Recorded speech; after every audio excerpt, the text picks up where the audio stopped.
Bienvenue à toutes et à tous, je suis Marius, j'espère que vous allez bien. Alors non seulement il fait super chaud, mais en plus de ça les amis, je viens de prendre un an de plus. Ouais, ça va bien mon affaire, hein, ça me rajeunit pas tout ça. Mais bon, le point positif dans toute cette histoire, c'est que j'ai décidé de prendre des vacances, comme je le fais chaque année. Et puis si vous avez vu mon post communauté, vous savez de quoi je parle. Exceptionnellement, cette semaine, je n'ai fait que 2 vidéos pour avoir des vacances un peu plus longues, pour profiter, vous voyez. Enfin bon, c'est totalement normal et il y a certaines choses en suspens, mais ne vous en faites pas, ça verra le jour. Comme par exemple Little Nightmares 3. Enfin bon, voilà, je ferai un post communauté là-dessus, je pense, mais bon. On va du coup parler du dernier chapitre One Piece, évidemment, on est là pour ça, après tout. Mais avant ça, un mot sur la première page, comme toujours. Il s'agit évidemment d'une requête de fans, où l'on retrouve Kuro en train de lire tranquillement en compagnie de Chat Noir. En vrai, c'est cool de l'avoir revu. Bon, Kuro, c'est pas un antagoniste que j'aime, hein, clairement, mais ça fait plaisir quand même. Et ce serait bien qu'on ait d'autres requêtes de ce style avec d'autres antagonistes du début du manga tels que Morgan, Arlong ou encore Don Krieg. Histoire de savoir ce que lui et Jin deviennent du coup. Ça serait quand même cool de savoir. Même si c'est par requête de fans, moi ça me va. On va du coup parler du chapitre, encore un excellent chapitre hein, et ça a lancé les débuts des hostilités, très clairement. On retourne là où le chapitre précédent s'est arrêté, et donc on ne sait toujours pas ce qu'il s'est passé. Baba, il y a les explications, on s'assoit dessus. Cette fois-ci, on retrouve bien tout le monde, et on voit que parmi les Mugiwara, c'est Robin qui a pris le plus cher. Ce qui est étrange parce qu'elle était avec Chopper et Atlas, et ils étaient les seuls à ne pas affronter de Séraphin. Alors je me demande ce qui s'est passé. Je pense qu'on est obligé de le savoir, on peut pas passer à côté des explications quoi. Qu'est-ce qui est arrivé à Robin, comment ils ont réussi à choper York, enfin bref, voilà, il y a pas mal de choses qu'on doit savoir, mais qu'en fait on n'a pas su avec ce chapitre, et que j'espère qu'on le saura dans le prochain, au tout du moins. Parce que voilà, il y a des zones d'ombre là. Mais bon, je fais confiance à Oda là-dessus. J'adore comment Luffy essaye d'intimider les 5 doyens en utilisant York comme monnaie d'échange. Ça, c'est notre Luffy tout craché, oui. Notons également qu'au World Economic Journal, Vivi, Wapol et Morgans écoutent ce qu'il se passe. On découvre également que Chaka et Pythagore sont bel et bien morts. J'étais pas trop étonné à ce sujet-là, ça me paraissait même logique. Et vous voyez les gens, finalement, on a des morts dans One Piece, hein. Et on voit aussi que les agents du Cyberpole précédemment retenus en otage par York ont été libérés et sont surveillés par Usopp. York fait pitié, elle est d'un ridicule, non mais n'importe quoi. Elle supplie pour sa vie la connasse. Bah vas-y, supplie bien pour ta vie salope. Et en plus, vous avez vu comme mon ami la tabasse? Ah mais let's go ma queen. Vas-y, fais-la morfler un peu cette connasse là, sérieux. D'ailleurs, on a eu de nouvelles interactions entre Nami et Zoro, ce qui faisait super longtemps. Clairement pour moi ça veut dire beaucoup pour pas mal de raisons. C'est parce que si vous me suivez en fait depuis longtemps, eh ben vous savez que je ship Zoro et Nami ensemble. Bon oui, je sais ce que certains vont me dire, notamment les petits nouveaux, oui d'accord, mais laissez-moi kiffer quoi, s'il vous plaît. En tout cas, voir ce genre de scène, moi ça me fait plaisir parce que voilà, ça fait vraiment longtemps qu'on n'a pas eu d'interaction entre les deux. Et ça m'étonne de voir Zoro la retenir alors qu'il pourrait juste dire ouais c'est bon, arrête hein, quoi. Il pourrait dire ça, mais non il la retient quoi. Enfin bon voilà, là je me suis totalement égaré. Bon, reprenons. Par contre, il y a vraiment des gens qui pensaient que Saturne était gentil et qu'il allait trahir le reste du Gorosei.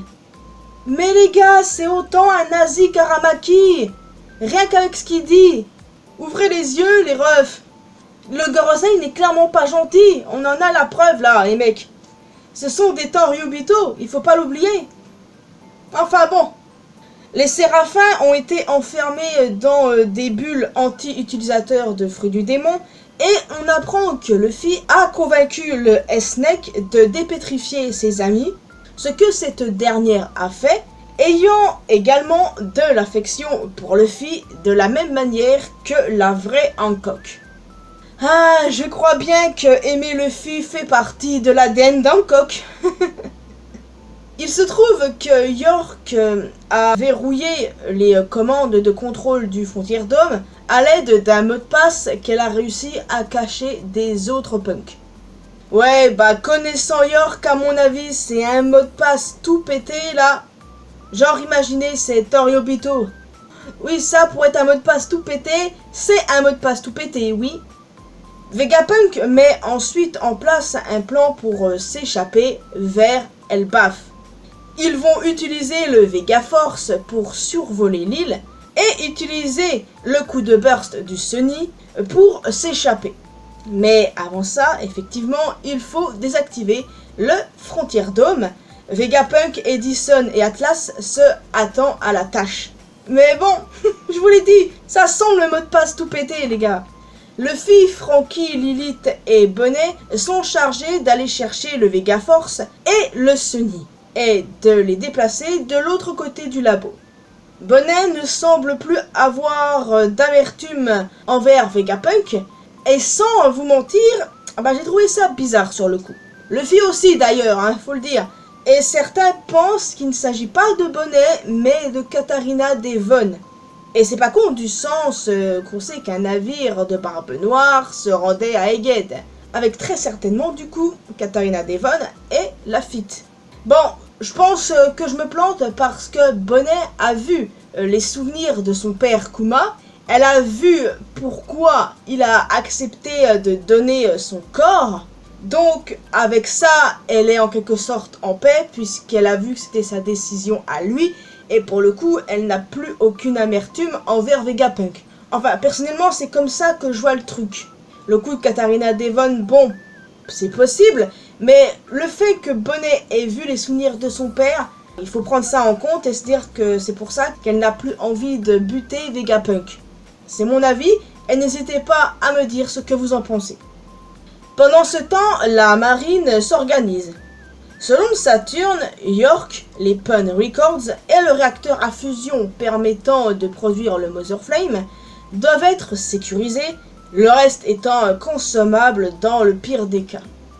D'ailleurs, cette espèce de crapule de Roblushi qui leur fournit des infos sur ce qui se passe. Bien évidemment, c'était évident qu'il allait pas rester sans rien faire. Je savais qu'il allait faire un truc du genre, cet abruti. Et comme d'habitude, le plan des Mugi va tomber à l'eau. Parce qu'à chaque fois qu'il y a un plan, ça foire. On l'a très bien vu d'ailleurs à Volcanic Island. À chaque fois qu'ils mettent en place un plan bien ficelé, tout qui se déroule pas mal au début, il finit toujours par foirer. Kizaru finit par agir et confronte Sentomaru qui lance les hostilités. J'ai quand même l'impression que ce chien de Kizaru essaie quand même de ménager son neveu. C'est l'impression que j'ai, peut-être qu'il a une once de lucidité et qu'il se dit bon, je vais quand même pas lui faire de mal quoi, vu notre lien. Mais bon, c'est Kizaru, c'est la chienne du gouvernement les gars. Mais voilà, si il ménage bien Sentomaru, ça c'est cool parce que voilà, ça se voit qu'il veut pas lui faire de mal et puis vu qu'ils ont un lien. Mais je vais moins l'apprécier Kizaru s'il décide de lui faire du mal volontairement. De toute façon, est-ce que j'apprécie Kizaru de base? Non, pas du tout. Et le chapitre se termine sur le visage surpris de Luffy, remarquant quelqu'un de très puissant. Très probablement Kizaru pour le coup. Et les gars, ça va chier. Pas mal ont critiqué le fait que Luffy ait ce visage surpris, certains disant même que c'est un visage choqué. Ils comprennent pas pourquoi Luffy a peur alors que c'est un empereur et qu'il a quand même combattu Kaido. Le truc c'est qu'on peut imaginer pas mal de facteurs. Kizaru c'est quand même un amiral, il est super fort. Et puis il faut pas oublier ce qui s'est passé à Sabaody. Luffy doit se rappeler peut-être à ce moment-là ce qui s'est passé à Sabaody. vu sa dangerosité, il peut blesser ses compagnons les plus faibles. Enfin, je sais pas si vous comprenez ce que je veux dire, mais Luffy, à ce moment-là, essaye de prendre pas mal de facteurs en compte. Et puis, j'ai pas l'impression que Luffy a un visage choqué, mais plutôt surpris. Alors, on verra bien. Certains pensent que ce n'est absolument pas Kizaru, que c'est Saturne ou quelqu'un de chez Barbe Noire, mais... Bon, écoutez, il me paraît assez logique que c'est Kizaru pour le coup. Et on verra bien le prochain chapitre. Hein. En tout cas, il n'y a pas de chapitre cette semaine. C'est pour ça que je prends des vacances. Et puis, voilà, on se retrouve dans 2 semaines pour parler du prochain chapitre. Et ça va chier, c'est le début des hostilités, tout ça. Il y a Kizaru, Saturne qui va débarquer, la marine, etc. Luffy qui livre des infos. Voilà, le plan, il va clairement foirer. Mais au final, je pense que tout va bien se passer et qu'ils vont se diriger à Elbaf comme c'est prévu.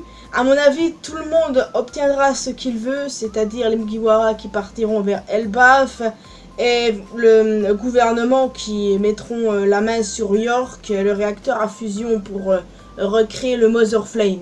Enfin bon, voilà, c'est ce que je pense. À mon avis, ça se passera quand même bien. Après, allez savoir si Vegapunk va mourir ou non. Prendre en compte aussi le navire de Barbe Noire. Qu'est-ce que vont faire Katarina Devon et Lafitte? Parce que pour moi, c'est clairement eux.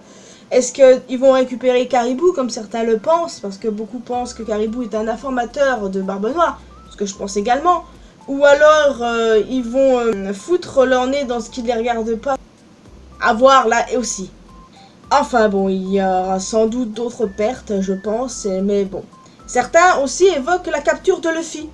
Mais honnêtement, ça me paraît très peu probable parce que quand même, hein, Luffy, il a fini en prison à Wano, il a fini en prison à Whole Cake. C'est bon, au bout d'un moment, il faut arrêter. Hein. Que va-t-il se passer selon vous les amis? J'ai hâte d'en discuter. En tout cas, comme je l'ai dit, pas de chapitre cette semaine et je suis enfin en vacances. On se retrouve très vite, donc n'hésitez pas en plus d'un commentaire à laisser un petit pouce bleu, ça fait toujours plaisir. Vous pouvez me retrouver sur mes réseaux sociaux, les liens sont dans la description bien évidemment. Et le plus important, abonnez-vous à cette chaîne ainsi qu'à ma chaîne secondaire pour qu'on puisse se retrouver dans une prochaine vidéo. Bye bye!